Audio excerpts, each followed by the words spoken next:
Berikut opini gue terkait pajak penghasilan 12% ya. Pada akhirnya nanti kalian akan menyimpulkan apakah gua lebih sepakat, cenderung sepakat atau enggak. Minimal ini hasil dari apa yang gua pelajarin terkait PPN 12%. Nah, pada dasarnya Indonesia itu banyak macam pajak, ada pajak langsung dan pajak tidak langsung. Pajak langsung itu ya seperti PPh, PBB, dan PPN sebenarnya masuk di kategori pajak tidak langsung.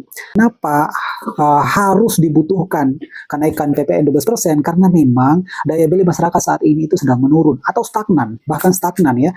Sehingga negara merasa bahwa kalau mengharapkan PBB aja, kita tahu sendiri bahwa mayoritas masyarakat Indonesia itu adalah ngontrak ya, banyak yang nggak punya tempat tinggal, nggak punya rumah dan sebagainya, sehingga ini tentu akan menghambat penghasilan dari negara itu sendiri.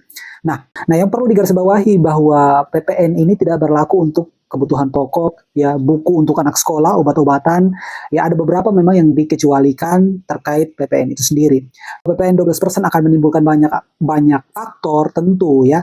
Keputusan ini karena sudah diputuskan dan berlaku di bulan Januari, kita berharap aja supaya uh, pembayaran pajak yang memang mayoritas dilakukan oleh kalangan atas bisa menyentuh kebutuhan masyarakat bawah ya, yang memang transaksi pajaknya terhadap negara itu sangat minim.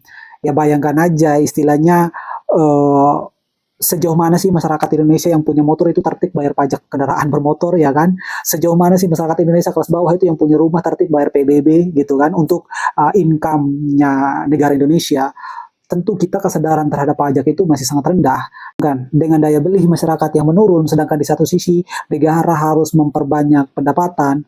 Oleh sebab itu mereka menaikkan yang namanya PPN 12%. Walaupun sebenarnya paradoks ya, ketika daya beli nggak naik, harusnya kan ada sesuatu yang perlu dirubah supaya masyarakat itu mempunyai daya beli yang tinggi gitu, bukan menambahkan pajak. Bisa juga seperti itu.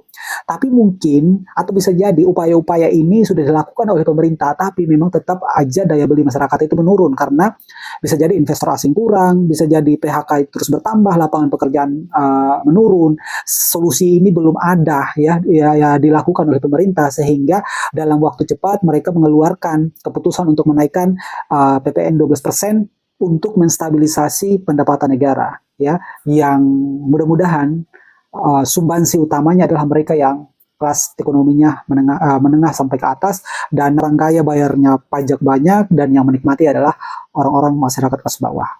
Mudah-mudahan seperti itu yang akan terjadi ya. Dan bagaimana pendapat teman-teman semua? Apakah kalian punya pendapat sendiri? Silakan. Terima kasih.